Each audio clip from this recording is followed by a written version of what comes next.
سلامتكم الناس الكل في قناتي قناة عالمي صغير. اليوم جيتكم بوصفة سهلة وصحية وتنفع كل عندها صغيرات يقرأ وإلا صغيراتها بحذاها في الدار، ولا صغيراتها ما يحبوش ياكلوا التمر.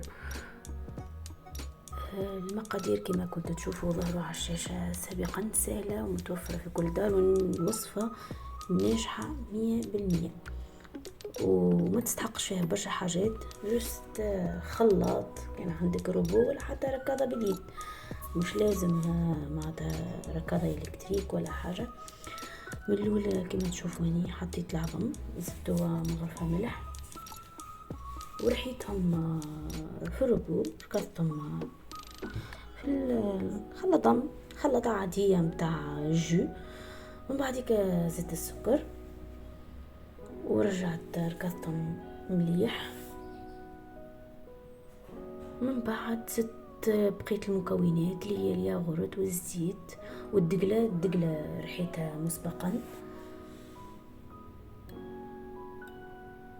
نفختها في الماء نص ساعة ماء دافي، وبعدك صفيتها بالماء وخلطتها مليح وزدتها للخليط والكل يتركضوا مع بعضهم.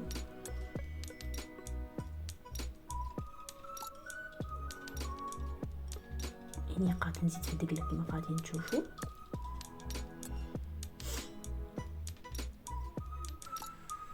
فرينة هني مغربلة وموزونة، نزيدها الخميرة تاع القدو، خميرة الحلويات، بيكنج باودر كما يقولوا في بعض البلدان العربية. هني دهنت الليمون متاعي بالزيت، هذوما الليمون حاضرين يتباعوا في لي غران سورفاس تلقاوهم.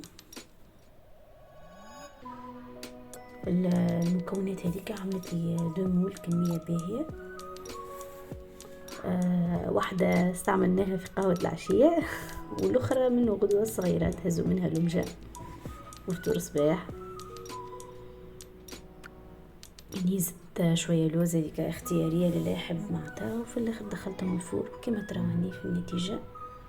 ريحة فيحة وبنينة، واللي باش تجربها مش باش تندم وترحم لي على والديا.